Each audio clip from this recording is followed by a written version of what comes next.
O sindicalismo, desde logo, é paixón, é actitude, é loita, non? Pero tamén é teoría, é cultura e bueno, realmente é a defensa de outra maneira de facer as cousas, non?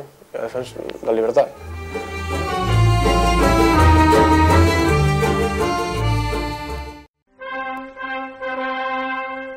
No caso aquí de Galiza, o que pasou foi en todos os lados, a que nos anos 40, os anos 60 e tantos, caeron prácticamente todos varios comités regionales, foron moitos compañeiros e compañeiras presos, e nos 60 sí, prácticamente borrase bastante apegada hasta os anos 70, así que do principio xa volveuse a legalizar a CNT e volveu a empezar a funcionar.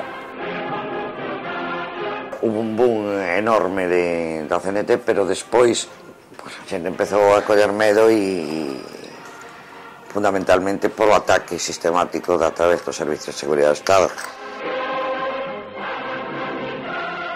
Históricamente aquí o anarcosindicalismo tuvo moitísima forza, era o sindicato mayoritario, chegou a ter 50 e tantos mil afiliados e era moi poderoso. E, bueno, xa no caso da Coruña, que lle chaman a perla libertaria, perdeuse o sentido da vida. Ahora, pois a loita pola vida convírtese en ter un carro de 100.000 euros, non? E que non podes vestir non sei que ou poñerte unhas tetas novas.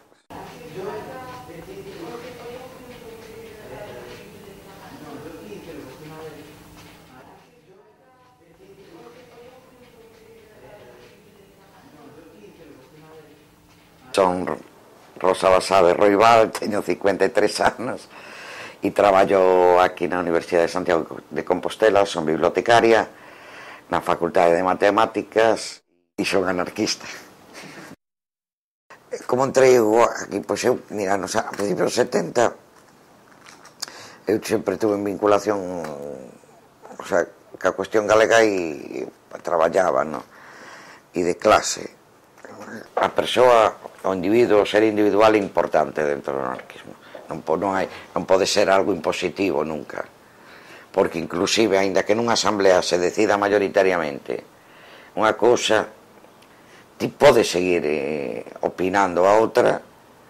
Home, non vas a facer cousas en contra dos outros, pero si a tua opinión sigue tendo valor, aunque saia a opinión mayoritaria.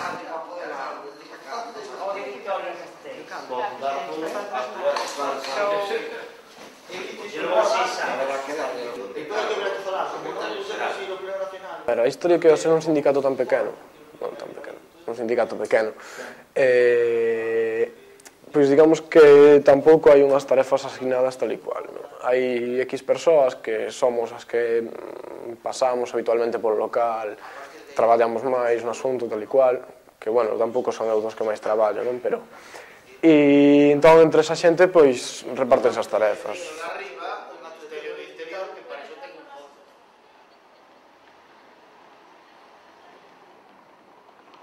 Chámome Carlos Arille, teño 19 anos, son un traballador en precario e son anarquista. Para a liberación social, de xénero... As actividades da CNT, principalmente, a CNT é un sindicato.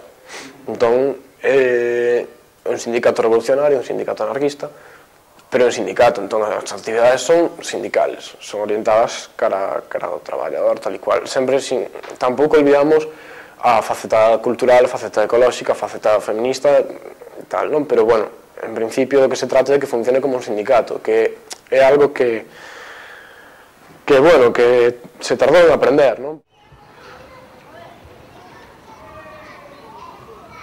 Hai un sector moi importante dos estudiantes que están mantidos polos seus pais, é dicir, non teñen que chegar a fin de mes, non teñen que traballar, tal e cual, entón non carece de sentido o feito de que estén sindicados. Entón, danse outro tipo de organizacións, hai asambleas de facultade, hai organizacións acratas ou anarquistas entre os propios estudiantes, non?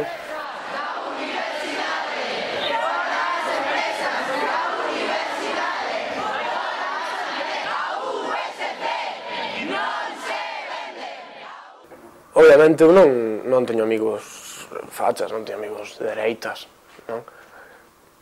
Teño moitos colegas comunistas, teño colegas independentistas, teño incluso colegas que teñen votado o PSOE, non? Por moito que espese, despois eu que los recorde, pero bueno, é así. Pero... joder, como facha non, tío, como facha, como moito das túas hostias. Clasificaremos ese acto como terrorismo e entón terá que pagar o fondo do Ministerio de... Cando unha persoa maior planta cara, planta con todas as consecuencias e o xove moitas veces fanlle e bota a correr.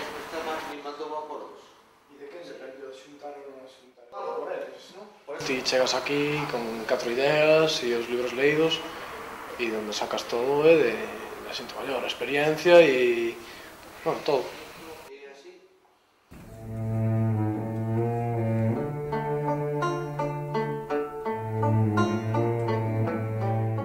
A cuestión é que hai que ser de longo recorrido, non pode ser unha carreira de 100 metros, hai que durar os 10.000 metros.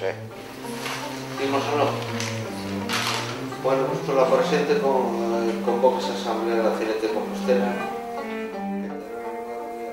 Un cambio social...